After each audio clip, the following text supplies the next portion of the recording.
Ladies and gentlemen, welcome to the JD Kustom Jam Jar, and thanks for watching.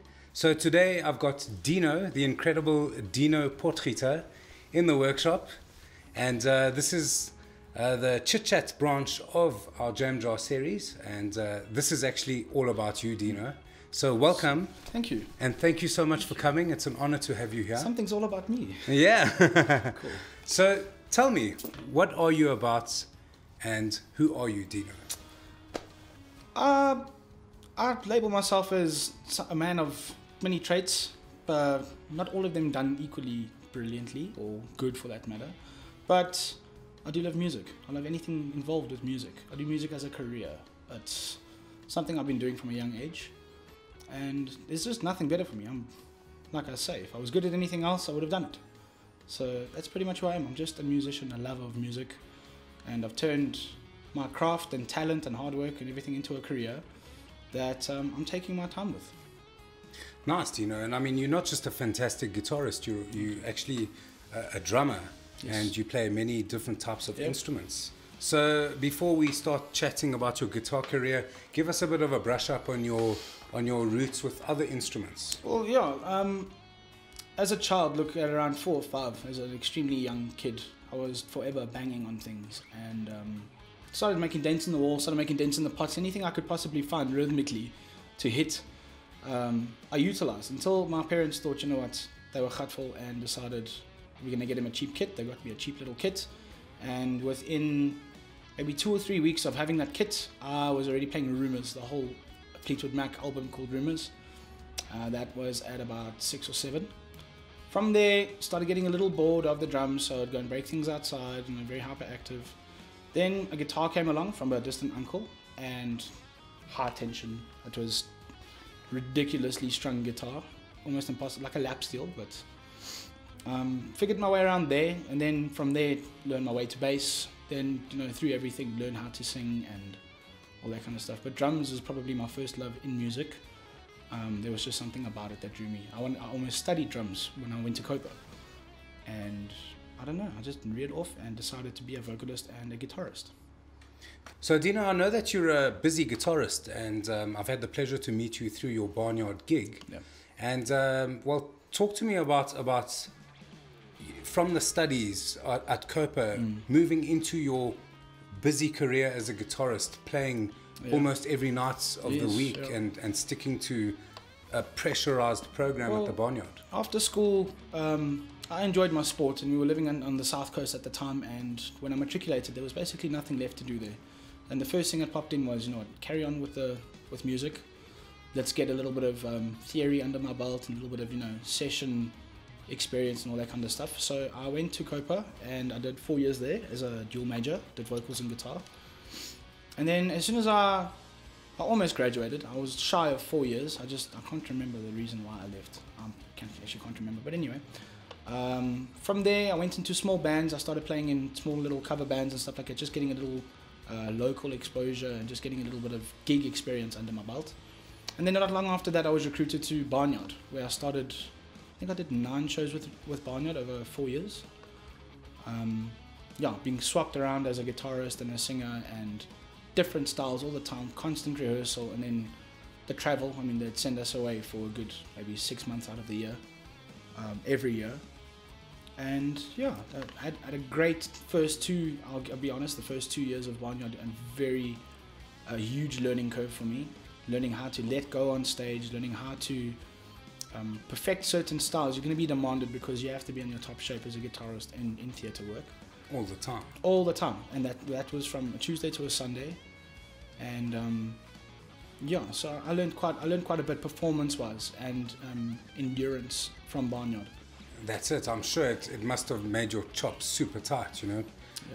No, it does. It also keeps you in a box slightly because you're playing the same thing every night, and when you aren't playing, you're trying to rest, and when you're trying to rest, there's not much. There's no 2 or 3 hours left in the room to go and doodle on things that you want to, For your creativity. Yeah. Okay. So this will lead into the question of your latest project, and this is actually directly in line. Now that you have left the Barnyard, yes, and that you are as focusing, of November, yes. and you're focusing on your personal guitar-driven career. How does that feel? And how does it feel to be back into a creativity zone? It's incredible. Look, I've learned things about myself in performance, in technicality, and in the business as well. From everything from sessions to local theatre work, not just barnyard, to recording my own stuff as well, playing all the instruments on the albums myself as well. Now, these ideas I've had for a good 6 years, and concreting them down has been the hardest part due to time.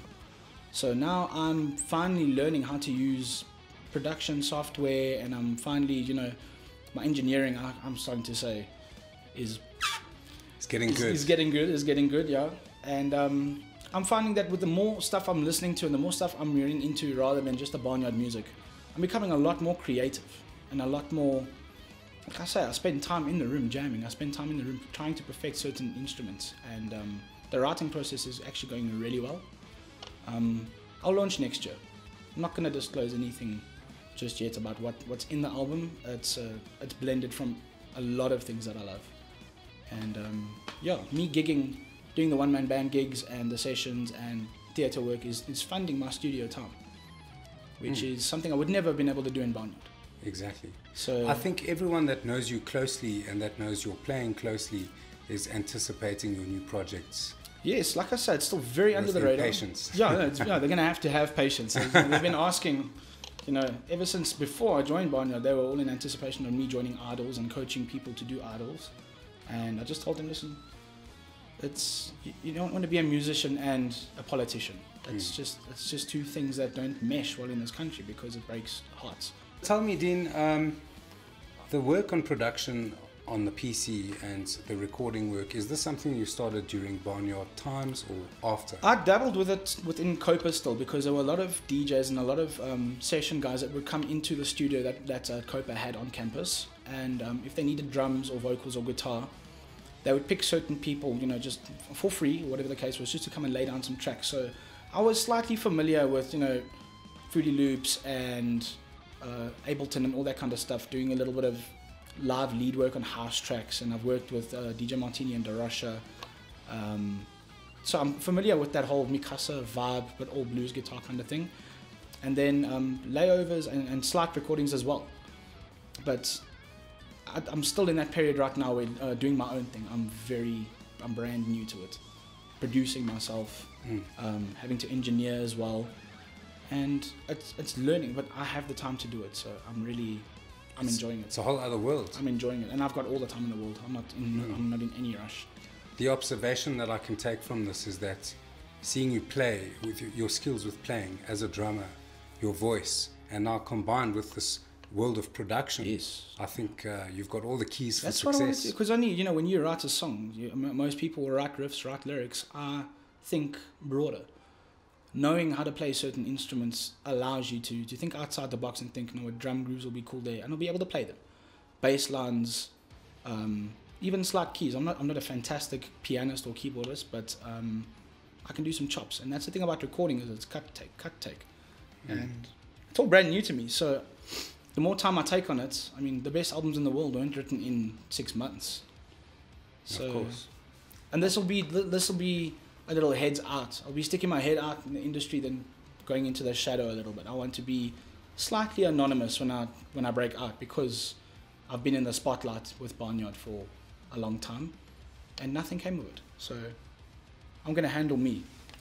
So now all this is a journey through time that has now created this persona that you have become, and what interests me is the inspirations that have brought you to this point.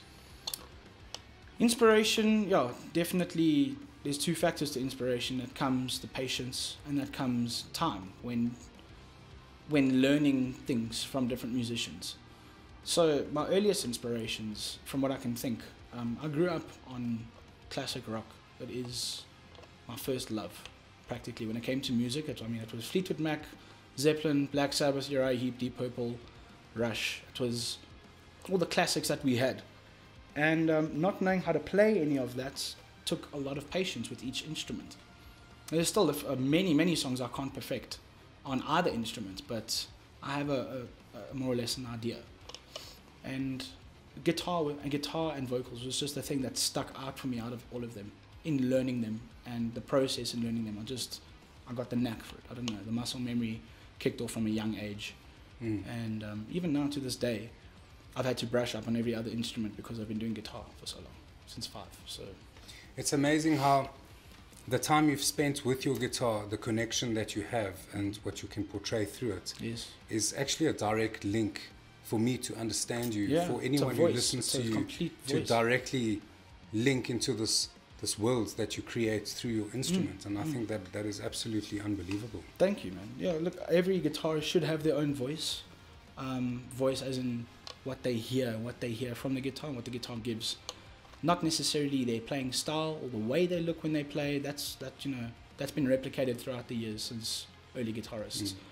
But I like to think of myself technically as an extremely unorthodox player, simply because I struggled for years on how to perfect technique without being taught a lesson up until I was 19.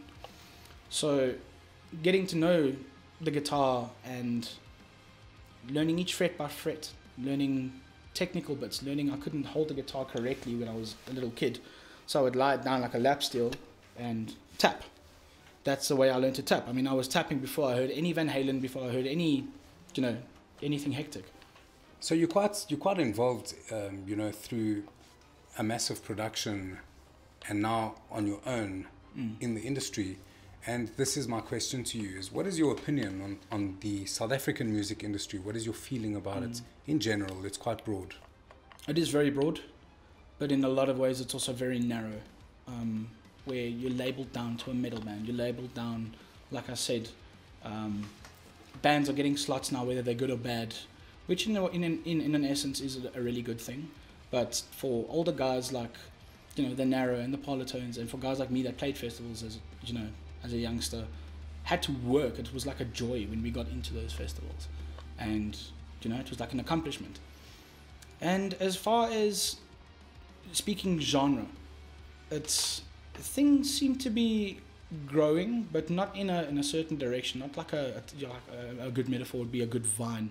It would be more like a weed. People are following trends, and trend isn't always necessarily good for a market, depending on what it is. So guys have this false sense of identity, thinking they are fantastic and playing gigs wherever they can get them, and they aren't actually being told the truth, to the point where they then get onto Spotify, they then get onto TV or whatever the case is, people think they're junk. And that all comes down to honesty from the industry. And it's a little more lenient, but it's still difficult. It's a little more lenient in my circles. But I feel like the kids these days don't work half as hard. Everything's digital, and what's the point of getting yourself out on everyone's phone screens when you come live? People think you cuck. It's just, It's understanding. You have to have something to back yourself up with if you're going to market yourself correctly. And I feel like many artists in all genres in this country are lacking that a lot. It's being comfortable with your persona on stage in front of people rather than in front of a camera. No, exactly. Yeah. Where it can be edited to be transformed into something that is perfect. Precisely. I mean, that's my view, simply because I've been a performer my whole life. I mean, sessions only came later, studio only came later, behind the scenes stuff that only came later. But learning to move and learning to personify myself from the visual to the playing to my own voice, none of it is extremely fantastic, but it's me. Do you know what I mean? It's the only me there is ever going to be, and I'm only just going to improve and progress, and I'm taking my time with it. So with that comes a lot of lessons that we can all learn from. What would be your advice for the youth? For the youth, put your phones away.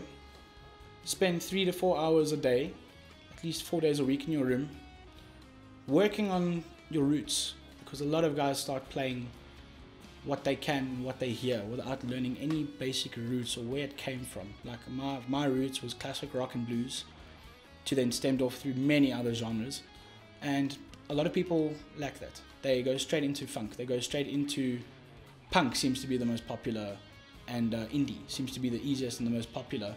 So this is now the last question of the chit chat. And what flavor will you be adding to the jam jar? Flavor. Something, I would say, you know what, a unique flavor, but something you can't put your finger on.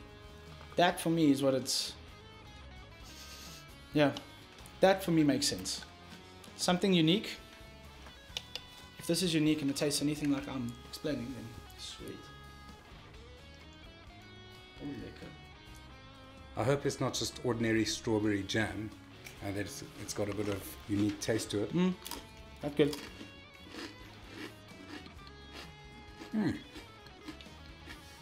Interesting. I do like it. I do like it. I do like it. You sold it. Have you got? Deno, thank you for your time. Thank you very much, man. I really appreciate it, man. And what an interesting chat. I look forward to seeing all your future projects unfold, and I look forward to the success that awaits you. Thank you. Nice. I'll be working very hard, and I'll see you every week. Why not?